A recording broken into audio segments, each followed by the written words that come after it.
Poland was under Russian control for decades after the Second World War. When I was a kid, I looked at the United States of America not only as the most powerful country, richest country in the world, the country that has great music, great movies, great muscle cars, but also as a force for good. And now I am talking with my friends in Poland, and they are worried that you align yourself too much with Putin. What is your message for them? Well, if I did not align myself with both of them, you would never have a deal. You want me to say really terrible things about Putin and then say, "Hi, Vladimir, how are we doing on the deal?" That does not work that way. I am not aligned with Putin. I am not aligned with anybody. I am aligned with the United States of America. And for the good of the world, I am aligned with the world, and I want to get this thing over with. You see the hatred he has got for Putin? It is very tough for me to make a deal with that kind of hatred. He has got tremendous hatred, and I understand that. But I can tell you the other side is not exactly in love with, him either. So it is not a question of alignment. I am aligned with the world. I want to get the things said. I am aligned with Europe. I want to see if we can get this thing done. You want me to be tough. I could be tougher than any human being you have ever seen. I could be so tough. But you are never going to get a deal that way. So that is the way it goes. Alright, one more question. Yeah, please. I am going to respond to this. So look, for 4 years in the United States of America, we had a president who stood up at press conferences and talked tough about Vladimir Putin. And then Putin invaded Ukraine and destroyed a significant chunk of the country. The path to peace and the path to prosperity is maybe engaging in diplomacy. We tried the pathway of Joe Biden of thumping our chest and pretending that the President of the United States of America words mattered more than the President of the United States of America. Actions. What makes America a good country is America engaging in diplomacy. That is what President Trump is doing. Can I ask you? Sure. Yeah, okay, so he occupied our parts, big parts of Ukraine, parts of East and Crimea. So he occupied it on 2014. So during a lot of years, I am not speaking about just Biden, but those time was Obama, then President Obama, then President Trump, then President Biden, now President Trump, and God bless. Now President Trump will stop him. But during 2014, nobody stopped him. He just occupied and took. He killed people.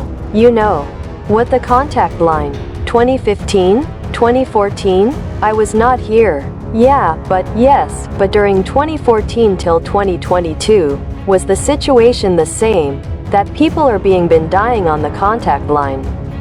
Nobody stopped him. You know that we had conversations with him. A lot of conversations. My bilateral conversation. And we signed with him. Me like a new president in 2019. I signed with him the deal. I signed with him. Macron and Merkel. We signed ceasefire. All of them told me that he will never go. We signed him gas contract. Gas contract, yes. But after that he broken the ceasefire. He killed our people and he did not exchange prisoners. We signed the exchange of prisoners, but he did not do it. What kind of diplomacy, JD, you are speaking about? What do you mean? I am talking about the kind of diplomacy that is going to end the destruction of your country. Yes, but if you, Mr. President, with respect, I think it is disrespectful for you to come into the Oval Office and try to litigate this in front of the American media. Right now, you guys are going around and forcing conscripts to the front lines because you have manpower problems. You should be thanking the president for trying to bring it into this conflict. Have you ever been to Ukraine that you say what problems we have? I have been to, come once. I have actually watched and seen the stories. And I know what happens is you bring people. You bring them on a propaganda tour, Mr. President. Do you disagree that you have had problems bringing people into your military? We have problems, and do you think that it is respectful? I will answer. To come to the Oval Office of the United States of America and attack the administration that is trying to prevent the destruction of your country. A lot of questions. Let us start from the beginning. First of all, during the war, everybody has problems, even you. But you have nice ocean and do not feel now, but you will feel it in the future. God bless. You do not know that. God bless. God bless. You will not have war. Do not tell us what we are going to feel. We are trying to solve a problem. Do not tell us what we are going to feel. I am not telling you. Because you are in no position to dictate that. Remember this. You are in no position to dictate what we are going to feel. We are going to feel very good. You will feel influenced. We are going to feel very good and very strong. You will feel influenced. You are right now not in a very good position. You have allowed yourself to be in a very bad position. And he happens to be right about. From the very beginning of the war, you are not in a good position. You do not have the cards right now. With us you start having cards, but right now, yeah. You're playing cards. You're playing cards. You are gambling with the lives of millions of people. You are gambling with World War III. You are gambling with World War III. And what you are doing is very disrespectful to the country. This country. With all respect to you, far more than a lot of people said they should have. Have you said thank you once? A lot of times. No, this entire meeting, you say thank you. Even today, you went to Pennsylvania and campaigned for the opposition in October. Offer some words of appreciation for the United States of America and the president who is trying to save your country. Please, you think that if you will speak very loudly about the war? He is not speaking loudly. He is not speaking loudly. Your country is in big trouble. Can I answer? No, you have done a lot of talking. Your country is in big trouble. I know. You are not winning. You are not winning this. You have a damn good chance of coming out okay. Because of us. Mr. President, we are staying in our country, staying strong. From the very beginning of the war. We have been alone, and we are thankful. I said thanks. You have not been alone. In this cabinet, you have not been alone. In this cabinet, we gave you, through this stupid president, $350 million. We gave you military equipment.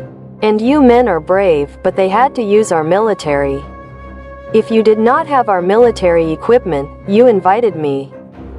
If you did not have our military equipment, this war would have been over in 2 weeks.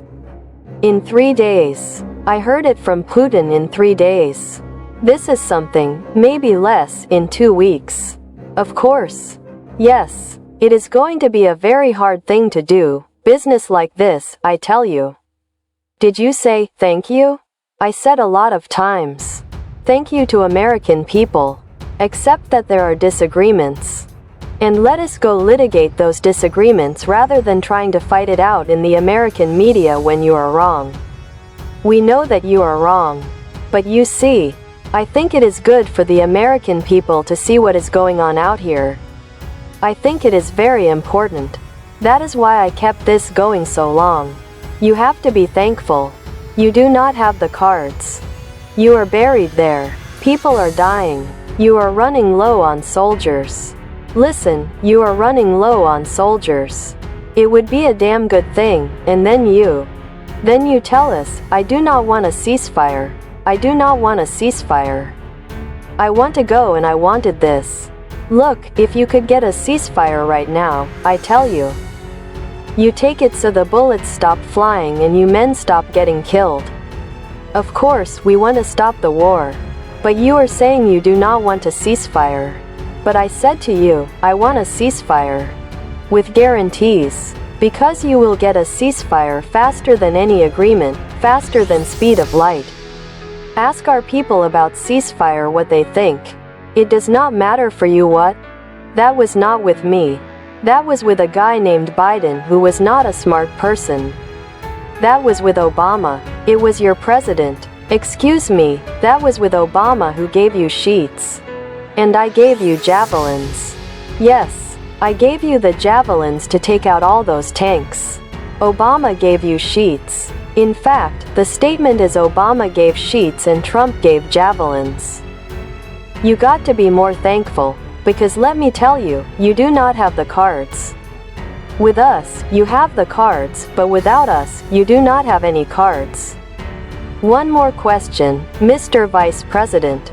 Going to be a tough deal to make because the attitudes have to change. What if Russia breaks ceasefire? What if Russia breaks these talks? What do you do then? I understand that it is a heated conversation right now. What are you saying? She is asking what if Russia breaks the ceasefire? What if anything?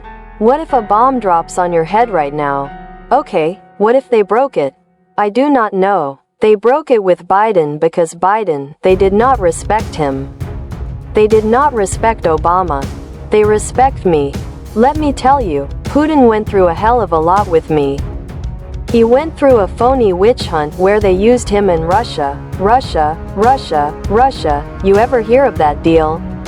That was a phony.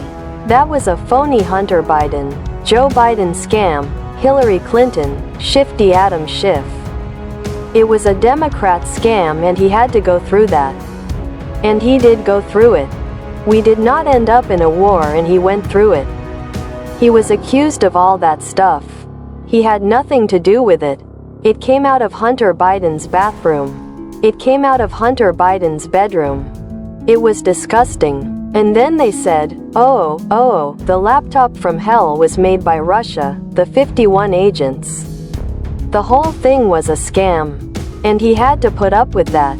He was being accused of all that stuff. All I can say is this, he might have broken deals with Obama and Bush and he might have broken them with Biden. He did. Maybe he did not. I do not know what happened, but he did not break them with me. He wants to make a deal. I do not know if you can make a deal. The problem is I have empowered you to be a tough guy without the United States of America. And your people are very brave. But you are either going to make a deal or we are out.